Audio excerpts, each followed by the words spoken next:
How often do you find yourself saying yes, and how often do you find yourself saying no? I'm Robert Stutes, and here's something to think about.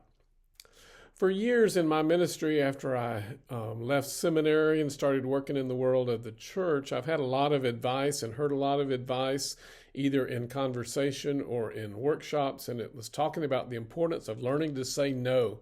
That in order to protect yourself, you had to actually shut some things off and not overcommit yourself. That may be why I was surprised not too long ago to hear a message from Dr. Scott Galloway, who's a person I really respect because of his insight. And one of his core beliefs is say yes to as many things as possible. He talked about times when he would be tired after a long day, and then he would get a message about an opportunity in the evening, and his default answer was no. I need to protect myself. But he has trained himself to learn to say yes when you can.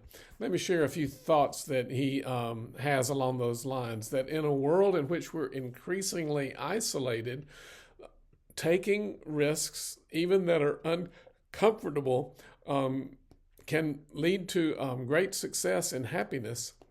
And if you're intentional on saying yes to some opportunities, to invitations, to people you would normally spend time with, it can strengthen you internally and also lead to some unexpected connections there.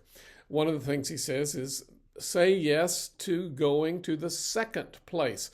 That's when some people have gotten together and you're about to wind it up and somebody suggests saying, well, let's go here next. Most of us would be ready to go home.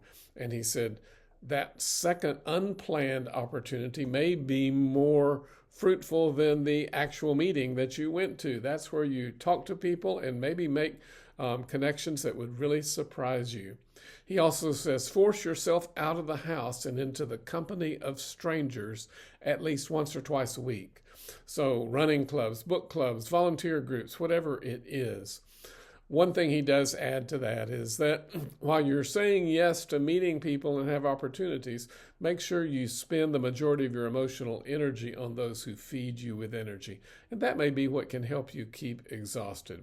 So this is something to think about, as our default so often is just to say no to things and protect our free time and protect our alone time.